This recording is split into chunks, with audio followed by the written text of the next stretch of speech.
The Indians, the Champions on Parade.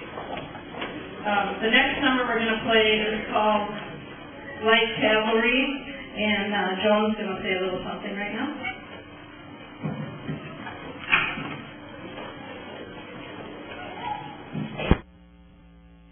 Another kind of student.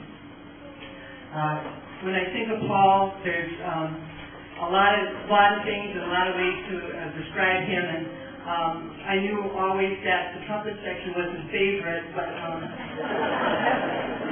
was okay with that. But we hear that the few recruits like Mark, he's coming to the realization that the trombone section is the best. But good for you, Mark. Good for you. But seriously, about Paul, I got my horn dusted off when he had the bulletin in the community bulletin, Washington County, actually the school district, and I literally got the dust off my horn. It was in the garage, 18-year thing. First night of rehearsal, I opened my horn case. Janine, right over here, can attest to that. You should have smelled the mildew. Nothing flew out though, fortunately.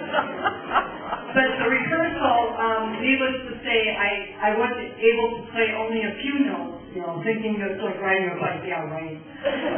But for those of you that have played an instrument, when I think of Paul, I really think about being in the moment.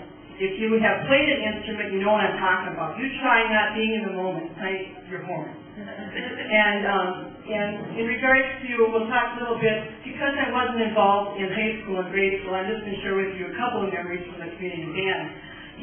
Paul had asked me to play solo, and if he only knew, when I was in high school, I was in solo ensemble. I would play first chair for about 5-6 years, and I played a solo, class A, whatever, went to state, I got a third. Anyway, although I did a little better when I was a freshman, I was able to play a duet and got first place at state. So I knew I had the ability, but I also needed somebody to back me up. So when Paul asked me to play a solo, I thought I was going to be on Fear Factor. I thought, there's no way I'm going to be playing a solo. But he said, don't worry about it. Listen to Yo-Yo Ma. He has the song Adagio and by Heidi. And if you listen to it a few times, I said, Paul, I don't care how long you listen to this tape, I'll never sound like Yo-Yo Ma.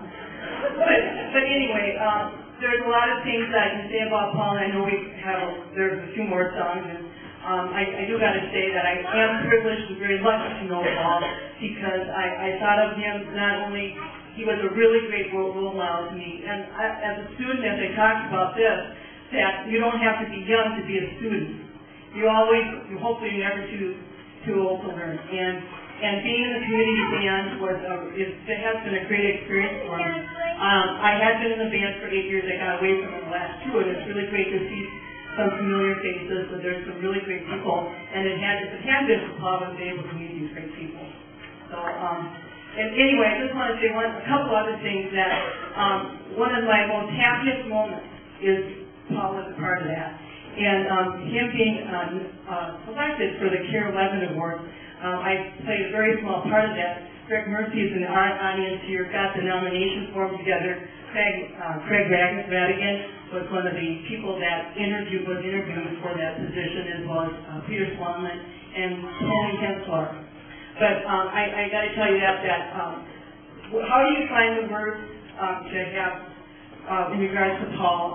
It's really difficult at times, but I know that not only am I a better musician knowing Paul, but I'm also a better person.